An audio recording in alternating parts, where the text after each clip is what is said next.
So what's good, everybody? Welcome into Early Edge Live, our afternoon show here, powered by SportsLine. I, of course, am the coach.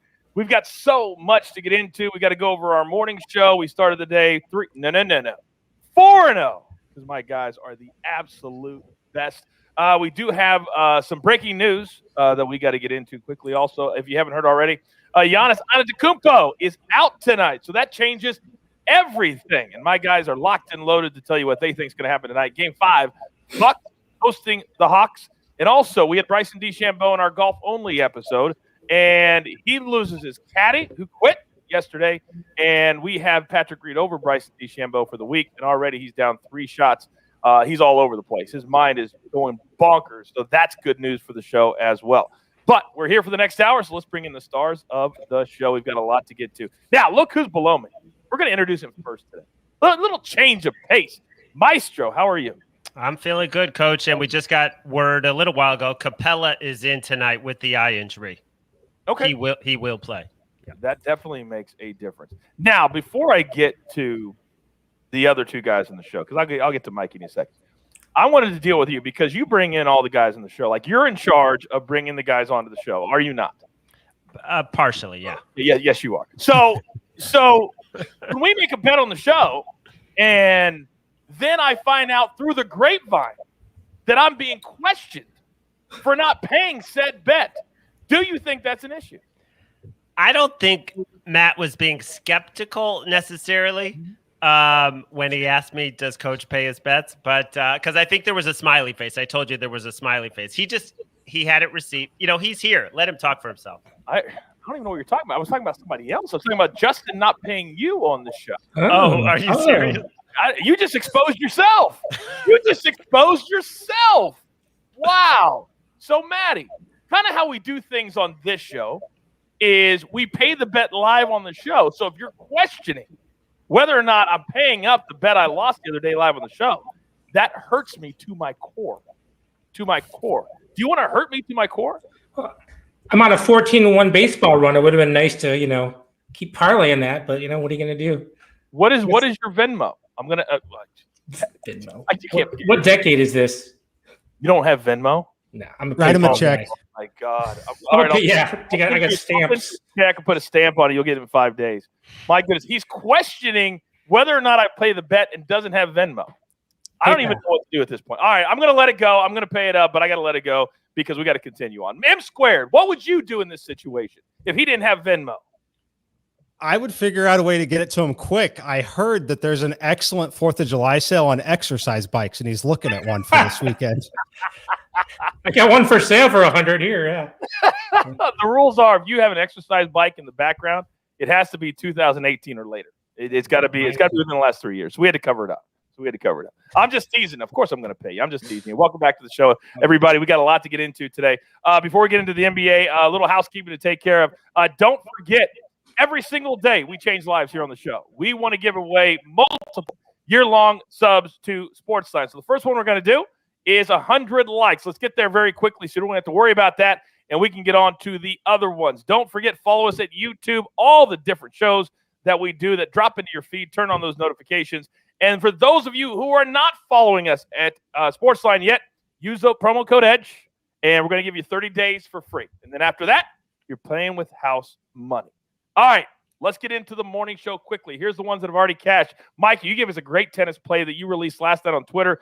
Bublik, plus 120. And at one point, he was a live bet for minus 1,200. That was incredible that we all got to cash on that earlier today. Had to feel good. Oh, yeah, that one felt great. It felt great this morning waking up to seeing the massive line movement on it, all the way from plus 120 to minus 125 in pre-match. So definitely felt good. Feeling a lot of great stuff at Wimbledon. I will most likely have another play releasing tonight for tomorrow. All right, very good. Jay Smooth took the day off. He is at a photo shoot today. So he also cashed an overplay earlier today. White Sox and the Twins over 8.5. Kiss of death, though, because he tweets out, "Oh, cash it," when it was 4-4.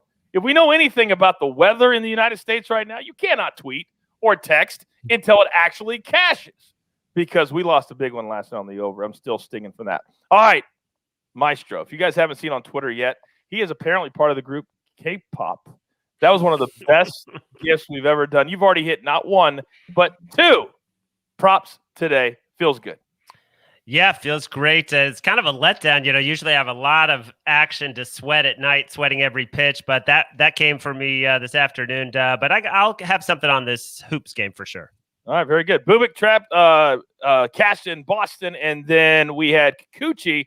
That one was a sweat, but he cashed. He had a really good game pitching today against the Blue Jays, holding that lineup to just a couple of runs. So quickly, other plays that were on today. Mikey is on Drew Holiday over 22.5 points. We'll get into that. And also the Box and Hawks over 215. We'll get to that. And then Justin is on the Brewers minus 1.5 runs. And then from SportsLine, we got the Braves. Be careful. Jacob deGrom's on the hill for the Mets plus 147.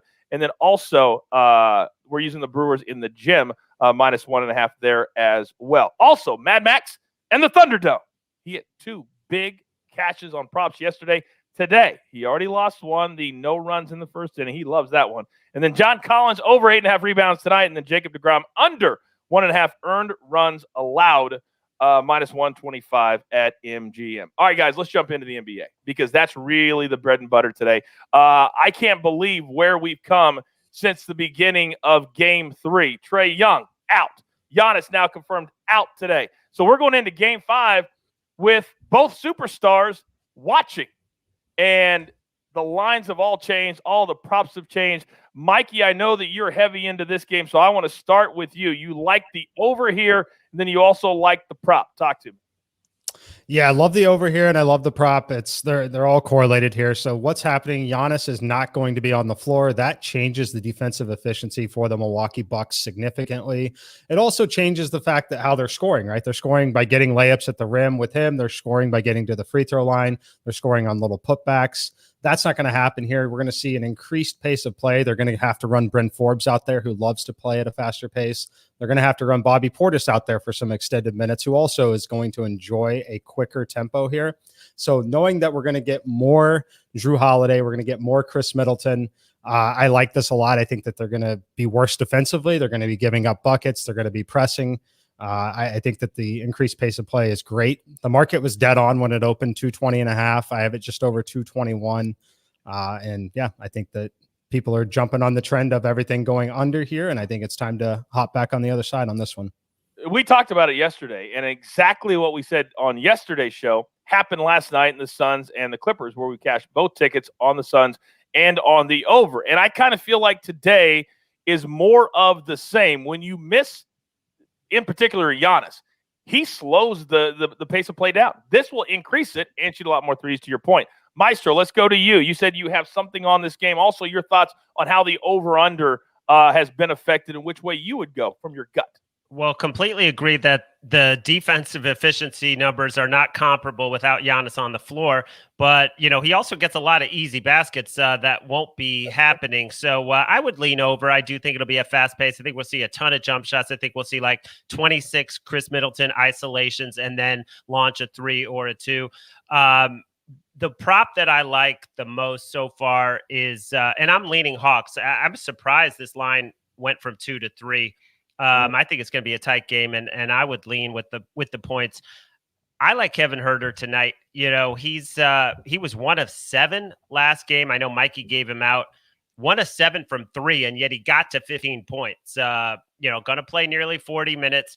I just think the attention's going to be on Bogey. Bogey drained 6 threes. He's back. That at least that's sort of the narrative, that he's back. So that attention on Bogey is going to leave Huerter open. I think he'll make 2 or 3 trays. I think he'll get over 13.5 points tonight. He's taken the second most shots behind Trae Young on this team so far in the series. So that's the one play I really like tonight.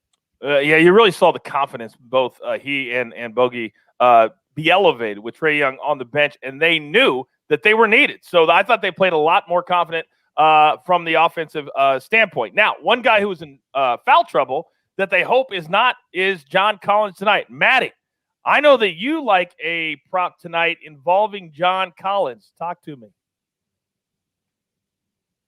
Or don't. Mute. Rookie.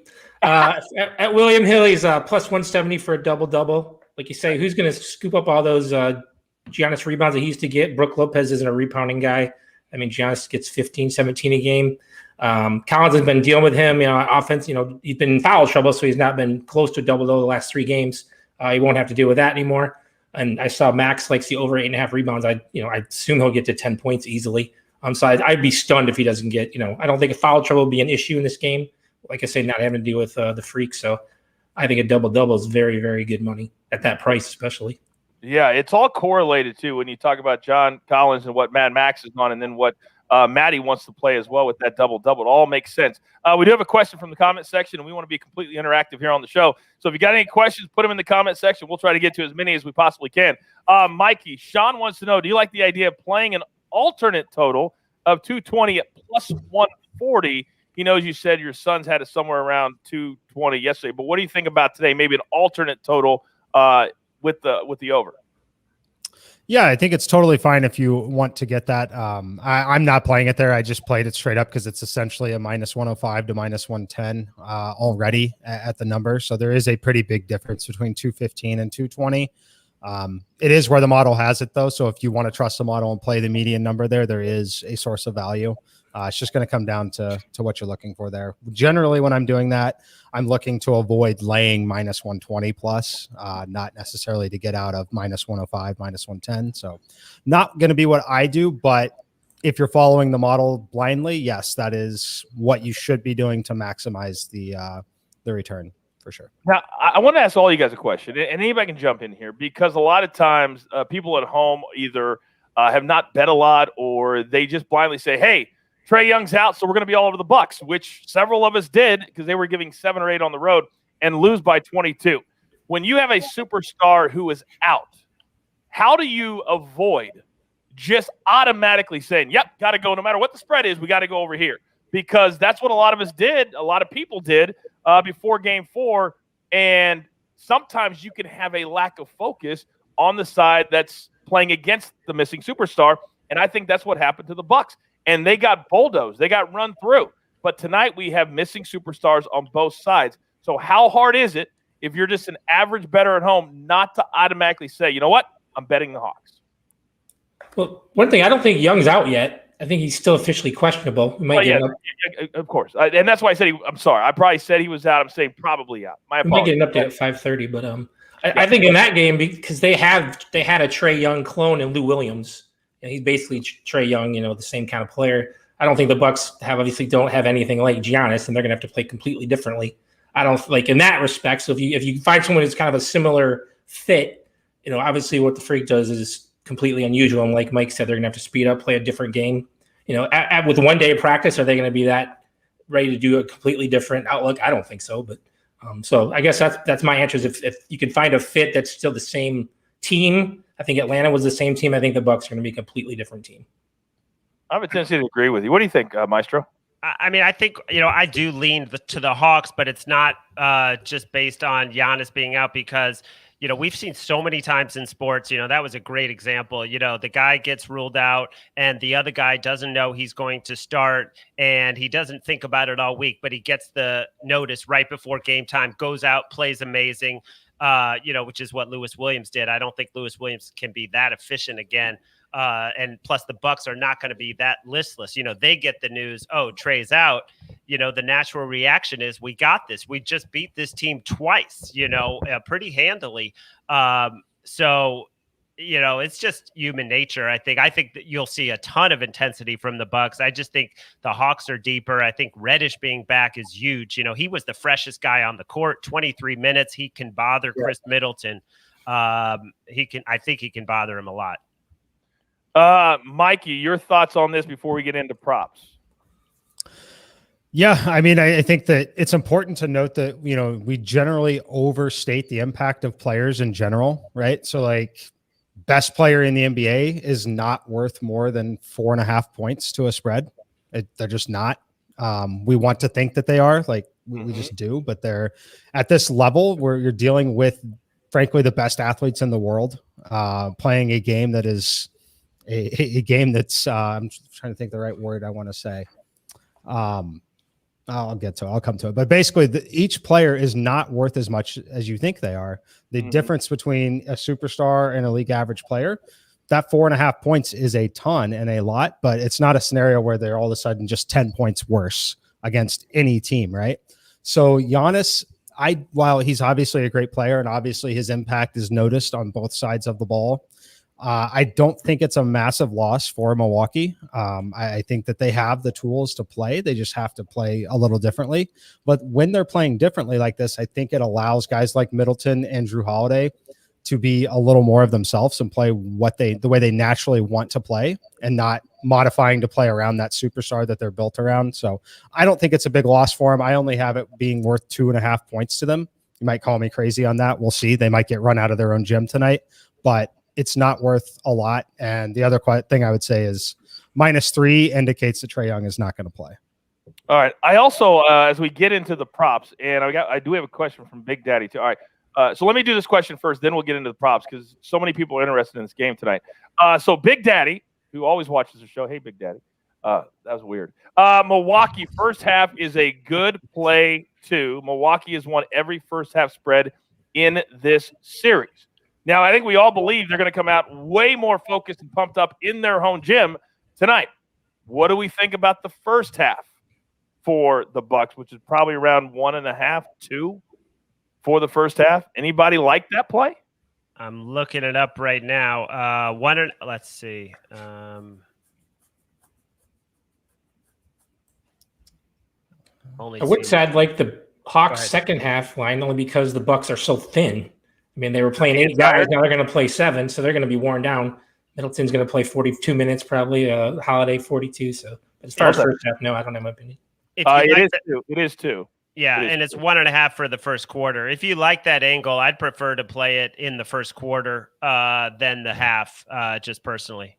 Okay. Because I don't know how long that emotion lasts. You know, the Hawks showed it, and they got up 10. The Bucks actually went on a 10-0 run.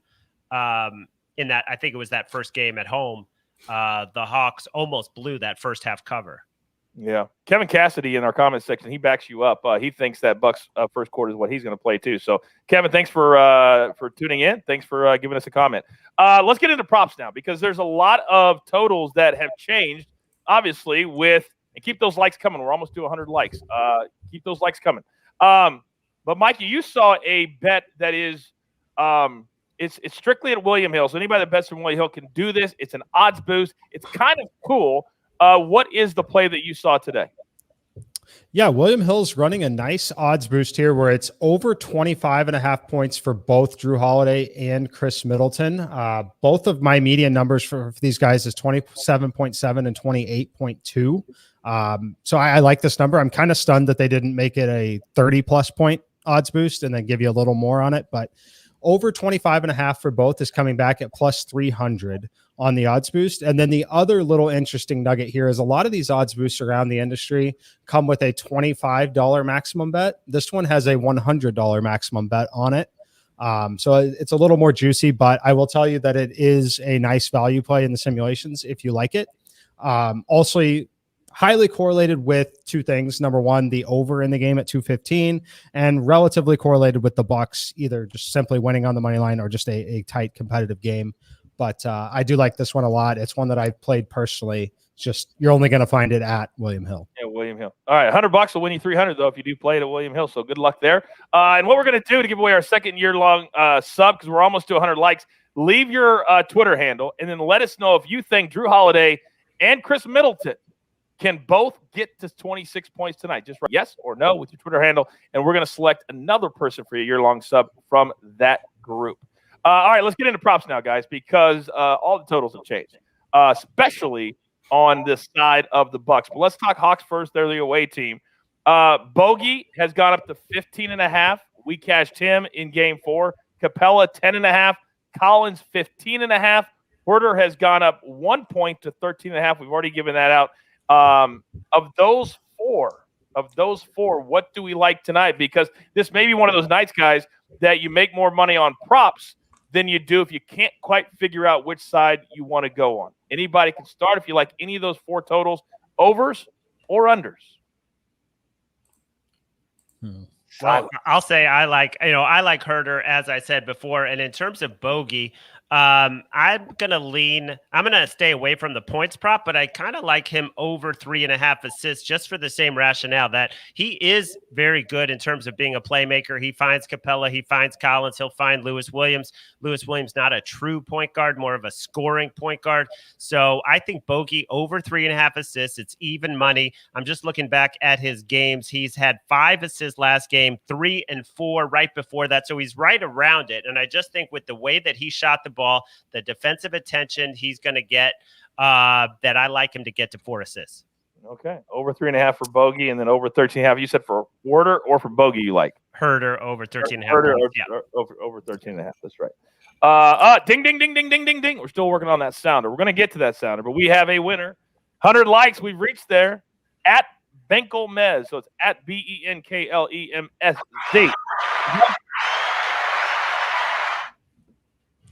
Someone cat angry? What the heck was that?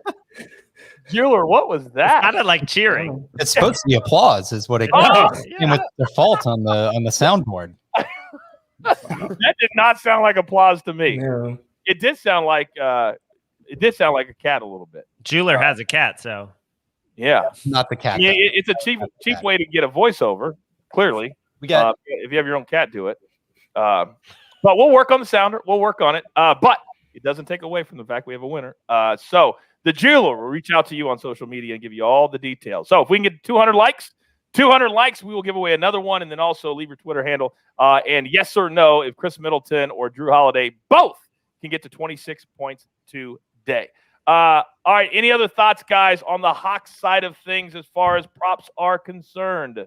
yeah, I just wanted to reiterate Max's play is on John Collins over 8.5 rebounds. He said that John Collins got almost all his rebounds after Giannis went out, which makes sense. He has hit double-digit rebounds in 3 of the last 6 games.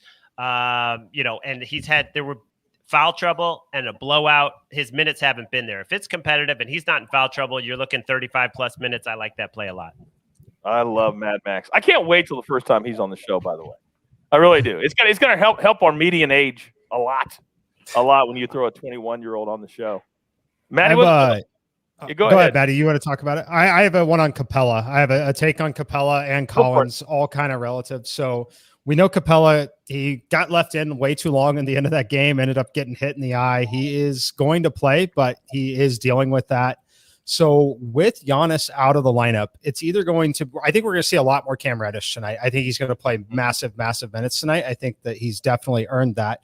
But the reason is because Giannis will not be on the floor. I think we're going to see a little less Clint Capella, a lot more John Collins, and I don't think we're going to see Okongwu at all. I think that he's going to simply drop out of the rotation because of the way that the Bucks are going to have to play. Brook Lopez is going to fall out a little bit too. It's going to be Bobby Portis out there. They're going to play ultra small, ultra fast.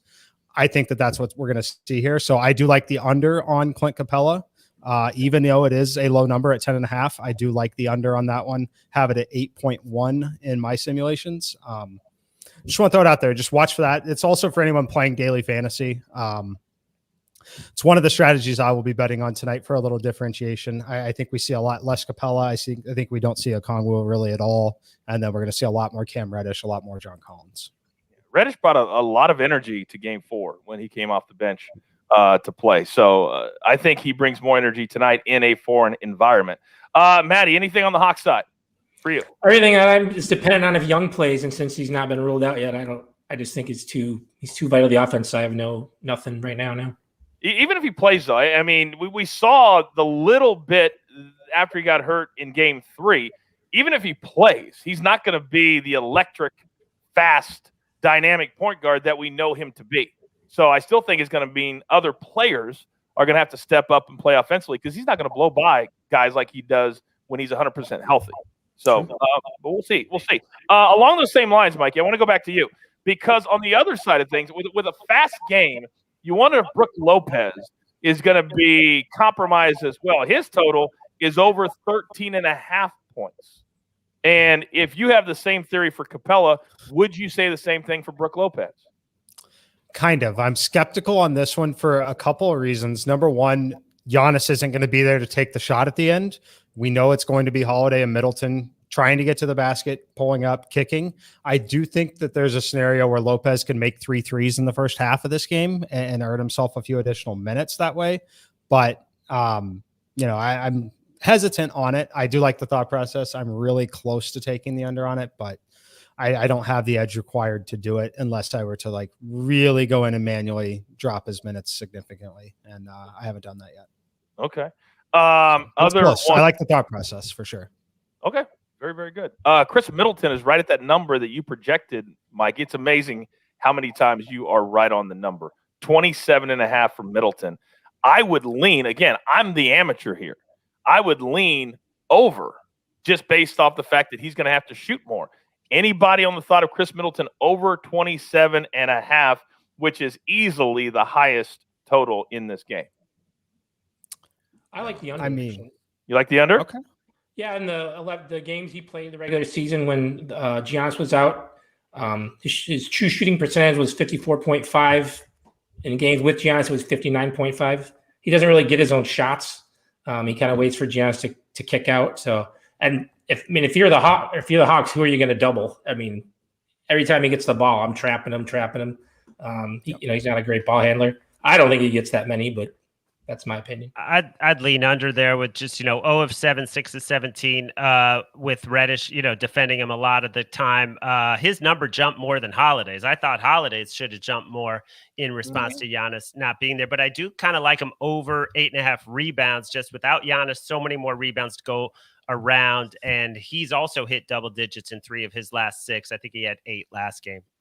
And Drew Holiday, to your point, we gave it out earlier today at over 22.5. My book already has it up to 23.5. So it's moving away from where we could play it. What would you feel comfortable, Mikey, playing it up to? I would personally play it up to 25.5, but I have a considerable edge on that one. He's just a massive difference for Drew Holiday in his game, not playing with Giannis. Talked about it on the early edge a little bit, but looking at about a 7% increase in usage rate. And in terms of like stats across the board, he's not increasing in rebounding. He's not increasing in assists. It's all in scoring, and it's all just coming in terms of field goal percentage and the 3-point shot. So I like it a lot. The other thing that I wanted to mention, if you want to play, frankly, Holiday, but really the Middleton number, you're going to need to make a correlated decision, meaning like which side of the game are you on? Which side of the total are you on, right? So if I'm correct, and I think that Trae Young ends up sitting because Giannis is sitting, if that is the case, Milwaukee is going to treat this game as a closeout game. It's an absolute must win for them. They're going to extend Middleton and Holiday in this one, knowing that if they don't have to face Trae, this is their chance to steal this one. And really, they have to win this game, right? So we saw him do that a little bit. Obviously, Giannis was in, but we saw him do it against Brooklyn. I think that it's going to be extended to the point where I think Middleton and Holiday are going to talk their way into 46 minutes each, right? I don't even think it's going to be a 41-minute game. Okay. I think it's going to be a 46-minute game. Otherwise, they're losing by 10, right? And part of the reason why I like the over a little bit there on all these numbers, again, the only one I played individually on its own was Holiday at 22.5. That's by far the biggest edge on that team, but we do have edges on both of them. And frankly, for that reason, that I think that they treat this as if it's an elimination game. I'm sorry. Go ahead. No. Go ahead. I was just going to say, I think he's spot on. Go ahead, Maestro. Yeah, no, Giannis missed 11 games during the season. And if you go back and look, Holiday had some really big performances in those games. Like I said, like Mike said, he gets to do more. He gets to, really have the ball in his hands almost every time down. Yeah, because Giannis usually is at the top of the key, breaking it down, and it just brings their entire offense to a standstill. But Maestro, to your point, a lot of times he can lay it in too when he beats his defender. Let's recap quickly some of the plays that we like here on the live show tonight in this NBA game. We like the Holiday over 22.5. Mikey said he'd play it all the way up to 25. Bogey over 3.5 assists. Maestro Herder over 13.5 points. Collins over 8.5 rebounds. Matty is on the double-double for Collins, and then potentially Capella under 10.5 points because of how the Hawks are going to have to play. So there's several props there that you can sink your teeth into. And then we're also on the over in this game as well. Really good. Coach, Coach, for me, just the bogey one is more of a strong lean, but not an official play. Herder's the one I really like. Okay, very good. Thank you for that. We are crossing the bottom of the hour as this hour goes so incredibly fast. This is Early Edge Live. We do it every single weekday when there is a big game at night. Follow us at SportsLine on the YouTube page. Turn on those notifications. And always know when a new show is dropping into your feed. By the way, we did a preview today of UFC 264 with Ian Parker, who is the hottest capper in America, maybe the world in MMA. So you want to look at that preview for next Saturday. Conor McGregor, Dustin Poirier. We do it all, and we do it all for you. Keep the likes coming. Keep the Twitter handles coming. Yes or no, does Chris Middleton and Drew Holiday, do they score at least 26 points today? Yes or no? We'll give away a year-long sub for that. All right, let's switch gears now to baseball, guys. We've been really good so far today. But, Maddie, I know I'm going to start with you because you have 3 plays that you like. One of them is opposite of play we had on the morning show. Let's start with the Mets and the Braves because Jacob deGrom is on the hill tonight. It's minus 157. And you like the Mets side of things. And the show, it's an A play at SportsLine, is the Braves. Why do you like the Mets so much? One thing that there could be some rain issues there, but it sounds like they're going to play. Phillies has already been rained out, and there's like 3 or 4 other games that are in some trouble tonight. But it does sound like they'll play. I just hope. My worry is that he gets out there, throws an inning or 2, and then it rains and they don't bring him out. You know, it's that'd be important to notice. But I just think it's only the second time all season DeGrom's at less than minus 160. So you have to take it. I mean, he's allowed as many earned runs on the road as I have. I mean, that's just stupid. The Braves are fine, but I mean, he's batting .414. He's allowed 3 hits or fewer in 11 straight starts. That's the longest in MLB history for a non-opener. You got to keep riding him. You're not going to get him less than 200 very often. So I just think it's good value. I understand, the Braves at home. That's fine. He just dominated the Braves a week or 2 ago. So I'm going to back DeGrom pretty much any time, especially at that price. How do you not? Because he went through, what did he have, 31 or 32 straight innings without allowing a run? So clearly you like the play that Mad Max gave out, less than 1.5 earned runs today too, correct? I do, absolutely. Again, my only concern is if it rains and then a few innings in and they don't let him come back out. But oh my gosh. And these new rules that a lot of these sports books have are very, very frustrating because they've changed over the course of the last year or two that every book is different. But if there is a shortened game because of rain, basically they make it a no bet. Right. And how frustrating is it? Like we were on the over last night in the Padres and the Reds, and they already had 12 runs. And it's a no bet. I have a question, Matt, just on the earned runs thing, because I haven't played those kind of bets too often. What happens if he pitches 2 innings, no runs, it rains, and he doesn't come back? I guess it cashes because he started the game. Yep. Yeah, just like you did the one. What was the other day? You picked a guy under so many strikeouts, he got pulled in the first inning or something just because he was terrible. I forget who it was, but. Right. Well, but that was not rain. That was, Oh, right. I think that kind of thing. Yeah. Okay. Awesome. Wow. But if it doesn't restart and the game doesn't restart, then we're, oh man, it's very, very frustrating sometimes. But that is the nature of sports betting, is it not? Is it not? A couple other games that you like today, and we know that rain is an issue, but you like the Rockies on the run line, Maddie, plus 1.5. Rain out alert there. And the Astros and the Indians, you like the under in that game as well. Quickly talk about those 2 games.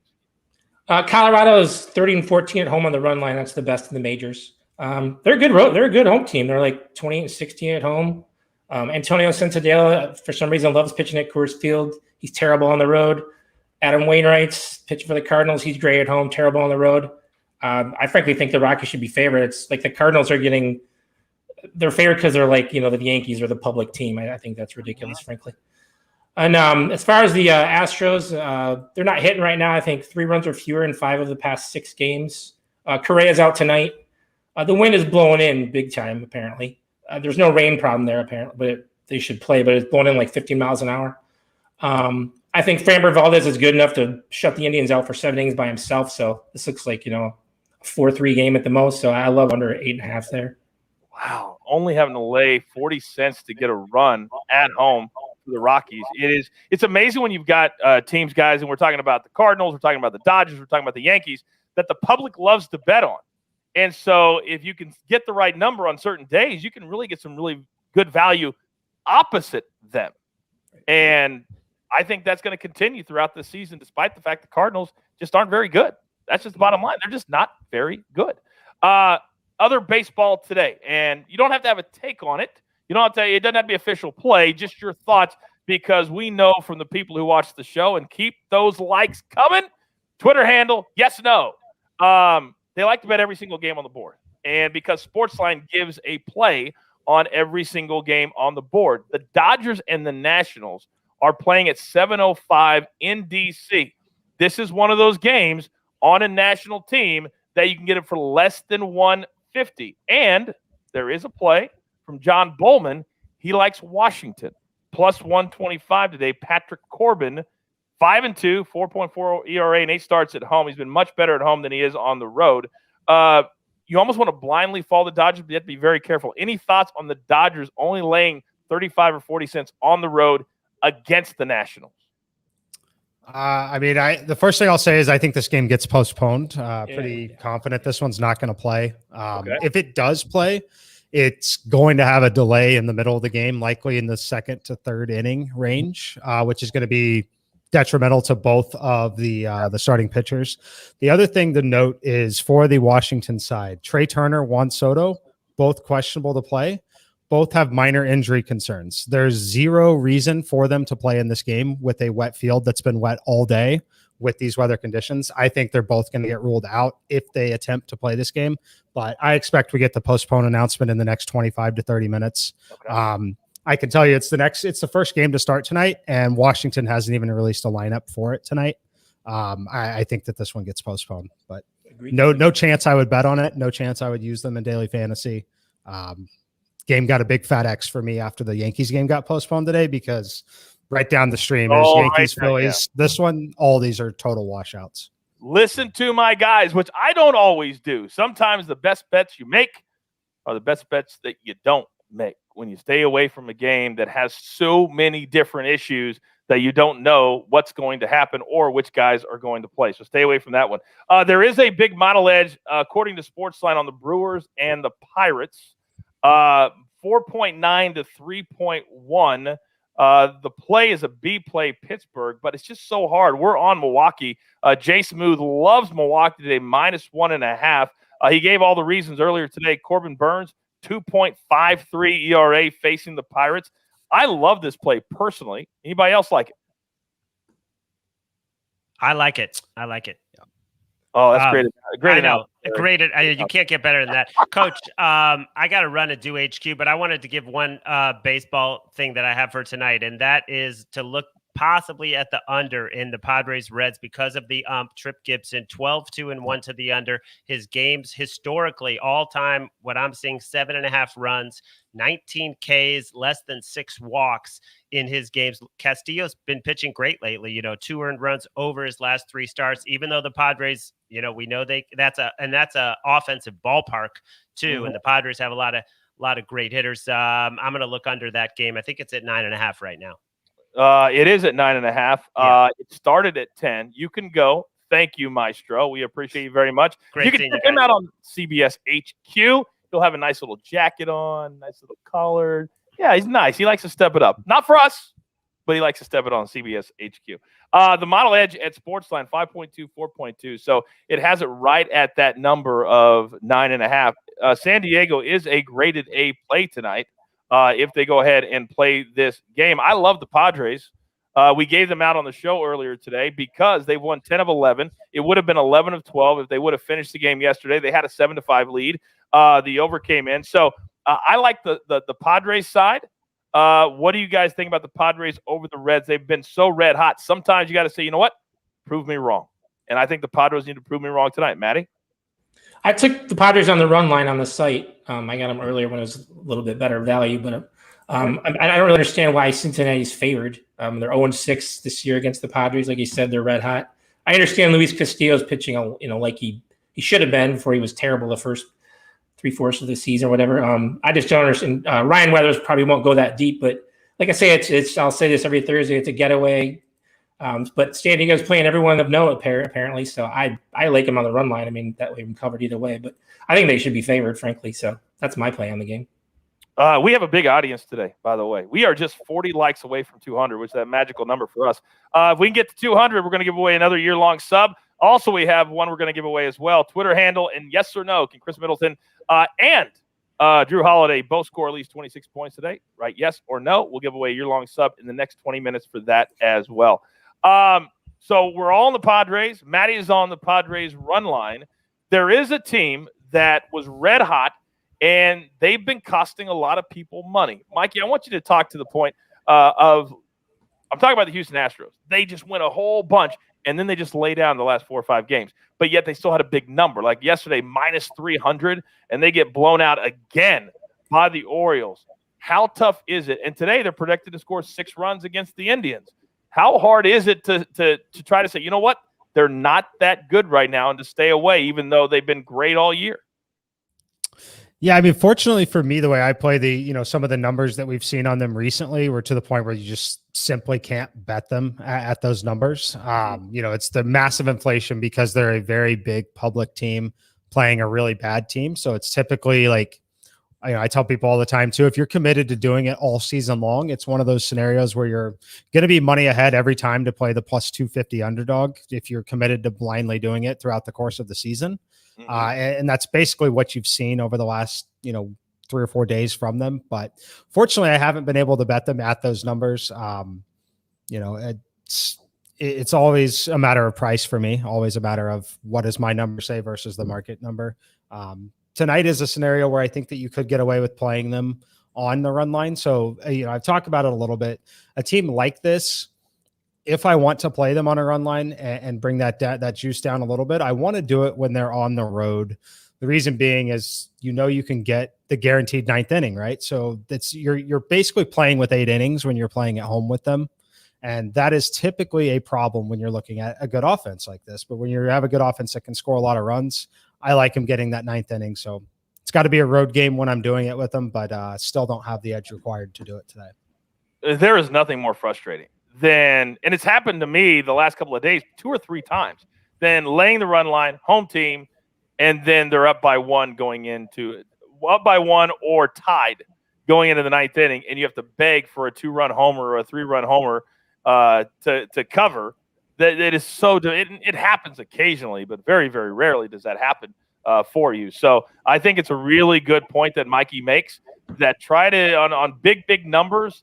Do it on the away team if it's a really good team, because you get 9 at bats, not just 8, and that can. To Mike's point, I was fortunate. I think it was yesterday. The road run line. Mike Zunino homered, meant nothing, and it's against the Philly, or I forget who it was against, but we had a 1-run game, won that one, and then the Marlins scored 2 meaningless runs top of the 9th against the Phillies to cover that run line. So it's just and we were on the Phillies that last at bat. Yeah, we were on the Phillies that day. We were on the Yankees last night. They had 7 against the Angels. So.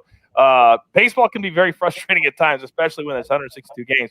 But Maddie, you bring up a great point as well. There is one more game that we need to hit on, and then we will wrap the show up. There's a lot of people that came in late that didn't hear our basketball, so we'll recap those, and then our final thoughts as we're here every single weekday, 5 to 6 p.m. In the fall, we're going to be doing every single day, so we're really ramping up what we do here at the Early Edge. San Francisco, the first team in Major League Baseball. This was shocking to me when I heard this last night on the broadcast. First team, because I don't look at records that much. First team to 50 wins. If you would have told me that before the season, I would have told you you're probably crazy.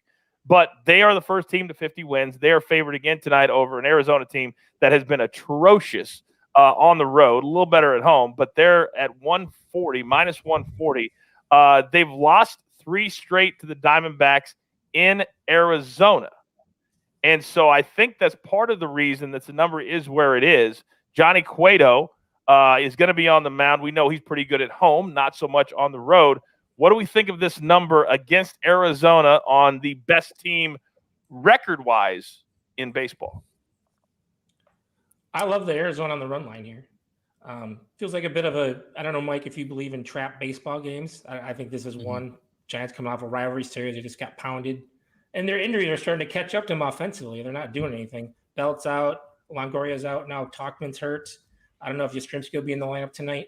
Merrill Kelly's been pitching very well for Arizona. I don't think I'll bet Arizona to win on the money line the rest of the season, but I think at home on the run line, I think they're great value here. Mikey? Yeah, I'm not touching the side. If I had to play this game, I would probably lean on the over at 9. It's down to -1.5 on it. To Maddie's point here, I think that this game has, I said it earlier today, but I'll say it again. And, for this game, it's got 5-4 final written all over it. I think you got a pretty strong chance at that push condition on the 9, especially only laying -105 on it. Having said that, obviously this Giants lineup can put up 6 runs in an inning pretty easily, even the watered down version of it. It's really going to come down to Johnny Cueto. So Cueto at this point in his career has really kind of transitioned into more of a pinpoint accuracy guy than anything, right? He's not blowing you away anymore at this point. So it's going to come down to making a road start. That's where you're typically going to be off. If he's going to be off in the first 1.5 trips through the order, he's going to surrender 3 to 4 runs, which is what you're going to need for this total to get over. Not an official play for me, but I do like the lean on the over. I have it at 9.3 runs. Okay. I wish I had umpire information for it, because that's going to be critical for someone like Johnny Cueto, who again is trying to paint the corners a little more than he has in his career. But we don't have any umpire information yet on this one, as it is the first game of a series. To Mike's point, going back to the Dodgers game, that he doesn't think it's going to be played, and the Nationals haven't put their lineup out yet. The Dodgers just scratched their starting pitcher. They're going with an opener, so I assume they're just assuming it's going to be rained out as well. So. Great point, Maddie. Thank you for that. All that information is so valuable to everybody who watches this show. We do have somebody in the comment section that thinks that Mikey is wrong. Nathan says going under because Keller will shut the Giants' bats down. Mikey, respond to that person. I mean, I definitely think it's possible. They could definitely come out sluggish. Merrill Kelly's someone who's basically right around league average. The only thing I'll say is for the Giants in general, it is a pretty nice park shift. They're used to playing into some pretty weak hitting environments overall. Obviously, theirs at home. Sometimes when they play at Petco, they had some series with the A's. They play in some pretty poor hitting environments overall. This one is not a poor hitting environment at all for them. So I think that they could get there, but yeah, it is a watered down version. As Matt said, it's a watered down version of this Giants lineup. The lineup they're trotting out there tonight is not exactly representative of a 50-win team already. But I'll lean towards the over still. Like I said, not an official play.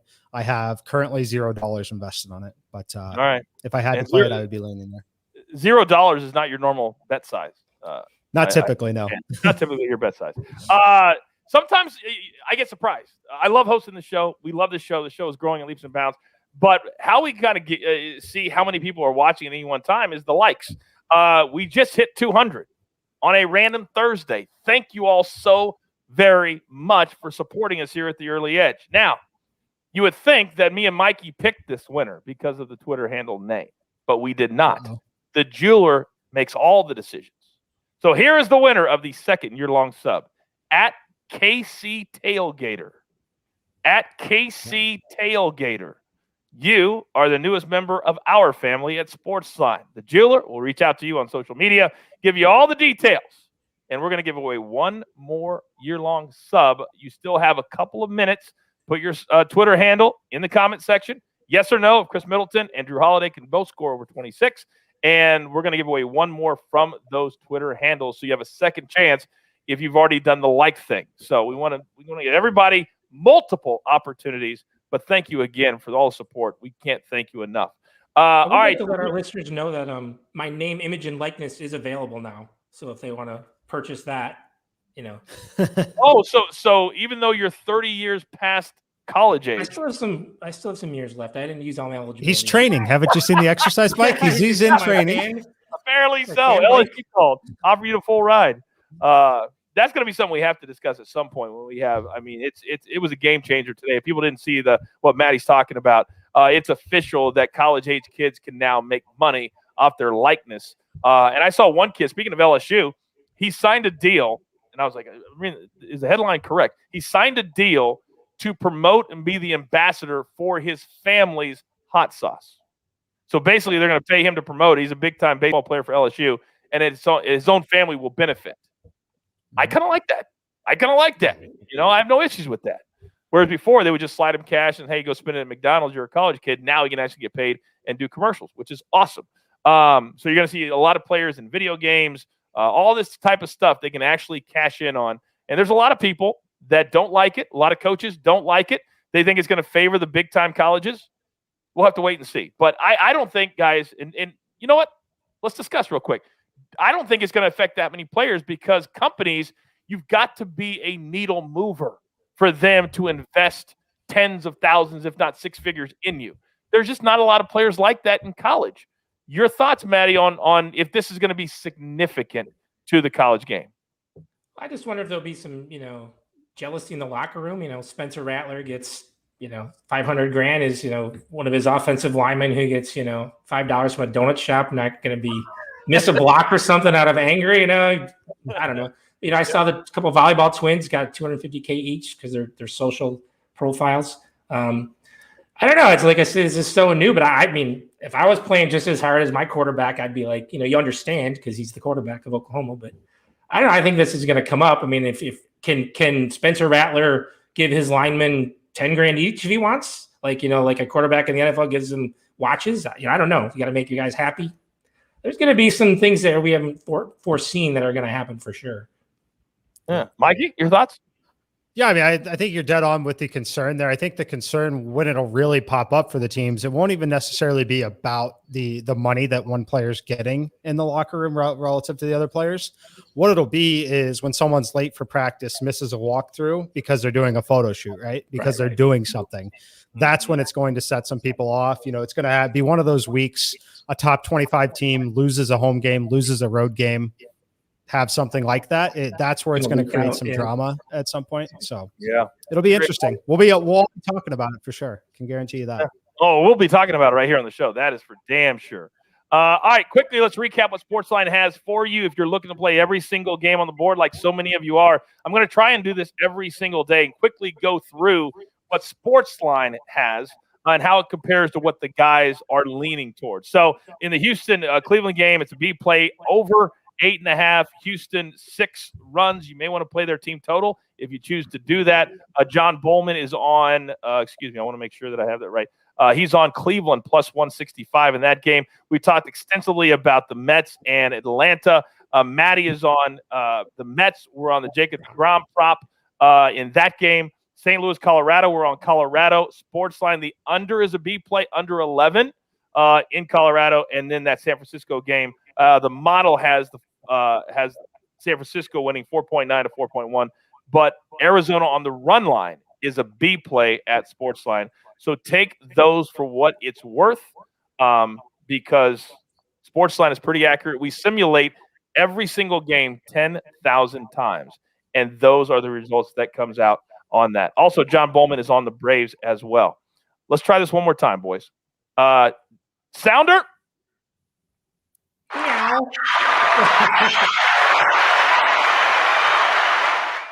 All right. Some things work, some things don't work. We'll work on that. But we have a third winner. You guys have been so good today. We're going to give a third year-long sub to SportsLine. And the winner is DGen2431. That's DGIEN2431. The jeweler will reach out to you and let you know all the details. Welcome to the SportsLine family. And for those of you who have not signed up yet, A, you're costing yourself money, but B, use the promo code EDGE, and the first 30 days are for free. I can't do any more than that for you. Use that promo code EDGE. All right, guys, we are down to the last 3 minutes. This is the part of the show where you can say whatever you want, recap your picks, your thoughts, final thoughts on tonight. Maddie, you can go first, sir. I'm just going to talk tomorrow's hockey game because I'm not on tomorrow. I'm noticing some comments over here in the section. I don't think it's good value to do the puck line on either because they're so exorbitantly priced. I think it's minus 220, 230. I mean, it's just not worth it. And again, in a playoff game, you could be looking at a last minute empty net goal that just kills you on the puck line.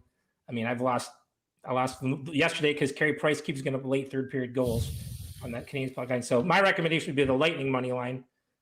There's only 3,000 fans allowed in Montreal. There's not much of a home ice advantage in that regard. And so just kind of looking at the thing, that's my thing. So I would stick with the Lightning because you're not going to get them cheaper than 135 again. That's right. That's right. I'll tell you what is Canada doing right now? They put in a request. They wanted over 10,000. They don't get it. What a home ice advantage it is for Tampa to be in Florida and be able to have a full arena. That's a big time advantage. It just is. 3,000 fans. Come on. All right, Mikey, the floor is yours. All right, let's recap. Starting with the NBA, I've got Drew Holiday over 22.5 points in this one. I have it all the way up to 27.7 in the simulations. Big edge. You know that if you play daily fantasy with me. These are the situations we live for with this Milwaukee team. I also took the over 215. I think the market was correct where the game opened right around 220. I have it 221.2 in the Sims. I think they're going to play faster. I think they're going to play smaller. I think the decrease in defensive efficiency from the Giannis absence is going to help them. Talked about it a lot, but shot selection is going to help them a lot as well. And then just Bryn Forbes, Bobby Portis being out there on the floor, two guys that are really going to thrive in a faster tempo game. And Atlanta's going to have to counter. They're going to counter by playing less Capella and a lot more of Cam Reddish. So that's where I'm at tonight. I don't have any MLB plays as of now. Only other final comment would be if you are looking for a big payout, I think you could sprinkle on either Drew Holiday or Chris Middleton triple-double. Both are paying out 10-1. I think that if anyone's going to miss the over on the point prop, it's probably Middleton. It's probably because he scores 23 to 24, but he's going to be very close on assists and rebounds. Again, I think it's a closeout type game for them. I would be stunned if they play less than 44 minutes each. All right, very good. All kinds of great information from Maddie and from Mikey. By the way, the Maestro, his official play here on the afternoon show, Kevin Herter, and here is what the recap looks like because the jeweler is always all over it. So there is M squared, Middleton, and Holiday each to score over 25.5. It's a nice little odds boost. Only at William Hill you can bet up to $100, which is nice. Playing at plus 300. Then Kevin Herter from the Maestro over 13.5 points. And then Maddie's on the Rockies run line, Astros, Indians under 8.5. The Mets with Jacob deGrom on the bump against the Braves, and John Collins double-double, which correlates with Mad Max and the Thunderdome. We're sending his picks. John Collins over 8.5 rebounds, and also Jacob deGrom under 1.5 earned runs minus 125. I love doing the show. I love being a part of it with you guys, and we love doing it every single day, and we grind just for you 7 days a week.